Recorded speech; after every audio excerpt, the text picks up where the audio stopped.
আমার তো যে ফোনটি রয়েছে সেই ফোনের হচ্ছে স্যামসংয়ের G50। এই ফোনটা যেটা সমস্যা দেখতে পাচ্ছেন এখানে, ফোনটাতে কিন্তু ব্যাক বাটন এবং কি হোম স্ক্রল বাটন, এই তিনটা বাটন কিন্তু শো করছে না। আজ আমি এমনি দেখে দিব মূলত এই ফোনের যদি ডিসপ্লেতে এই বাটনগুলো না শো করে কিভাবে আপনি এই বাটনগুলোকে শো করাবেন।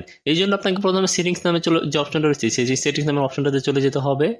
তারপর সেটিংসে যাওয়ার পর অনেকগুলো অপশন চলে আসবে, এখান থেকে স্ক্রল ডাউন করবেন, উপর দেখতে পাবেন সার্চ আইকন নামে একটা অপশন রয়েছে।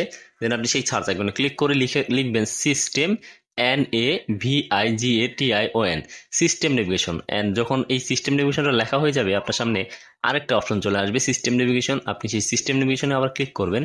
ক্লিক করার পর আপনার সামনে আরেকটা অপশন চলে আসবে সিস্টেম নেভিগেশন, আপনি সে আবার সিস্টেম নেভিগেশনে ক্লিক করবেন। এখন আপনি যদি এই তিনটা বাটন ডিসপ্লেতে শো করা চান, এই যে 3 বাটন নেভিগেশন নামে যে অপশন রয়েছে সেই 3 বাটন নেভিগেশনের অপশনটা কিন্তু আপনাকে সিলেক্ট করে দিতে হবে। এবং এটা সিলেক্ট করে দেওয়ার সাথে সাথে কিন্তু আপনি 3টি বাটন কিন্তু ডিসপ্লেতে দেখতে পারবেন।